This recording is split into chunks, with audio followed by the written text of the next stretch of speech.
దేవకీదేవి 6 శిశువుల వల్ల తనకు ప్రాణహాని లేకపోయినా వారందరినీ కంసుడు ఎందుకు సంహరించాడో మీకు తెలుసా? పూర్వం మరీచి, ఊర్నాదేవి అని 2 దంపతులు ఉండేవారు. వారికి 6 సంతానం. వాళ్ళంతా పుట్టుకతోనే బ్రహ్మజ్ఞానం కలవారు. వారందరూ ఒకసారి చతుర్ముఖ బ్రహ్మగారి సభకు వెళ్లారు. అక్కడ వాళ్ళు నిష్కారణంగా బ్రహ్మగారిని చూసి ఒక నవ్వు నవ్వారు. కోపంతో బ్రహ్మగారు, మీరు రాక్షసుని కడుపున పుట్టండి అని శపించారు. అందువలన వారు తరువాత జన్మలో మొట్టమొదట కాలనేమికి కుమారులుగా జన్మించారు. అలా కాలనేమి పుత్రులుగా కొంతకాలం బతికి తరువాత జన్మలో హిరణ్యకశిపుని కడుపున పుట్టారు.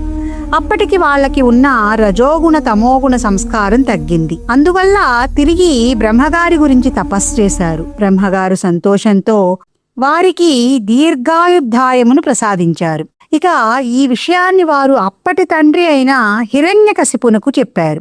వెంటనే హిరణ్యకశిపునికి కోపం వచ్చింది. నేను ఇంకా తపస్సు చేసి దీర్ఘాయుర్దాయమును పొందనే లేదు, మీరు అప్పుడే పొందేశారా? కాబట్టి మిమ్మల్ని శపిస్తున్నాను. మీరు దీర్ఘ నిద్రలో ఉండి మరణించండి. అంతేకాకుండా వచ్చే జన్మలో మీరు పుట్టినప్పుడు గత జన్మలో తండ్రి ఆ జన్మలో మిమ్మల్ని చంపుతాడు అన్నాడు. అలా వాళ్ళు దీర్ఘనిద్రలో ఉండి చనిపోయారు.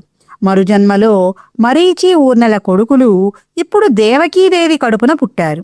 వాళ్లకు ఈ జన్మతో శాపం తొలగిపోవాలి. వీళ్ళు ఇప్పుడు గత జన్మలోని తండ్రి చేతిలో చచ్చిపోవాలి. గత జన్మలో వీరి తండ్రి కాలనేమి ఇప్పుడు కంసుడిగా ఉన్నాడు. కాబట్టి వీరు కంసుడి చేతిలో మరణించి తీరాలి. వారికి ఆ శాప విమోచనం అయిపోయి వారు మరల బ్రహ్మజ్ఞానులు కావాలి. అందుకనే నారదుడు వచ్చి వాళ్లకు శాప విమోచనం పొందేలా చేశాడు. దేవకీదేవి 6 పుత్రులు కంసుని చేతిలో మరణించడం వెనక ఉన్న దేవరహస్యమే ఇది. ఇలాంటి చక్కటి పురాణ కథల గురించి తెలుసుకోవాలంటే వెంటనే ఫాలో చేయండి. Please like and subscribe.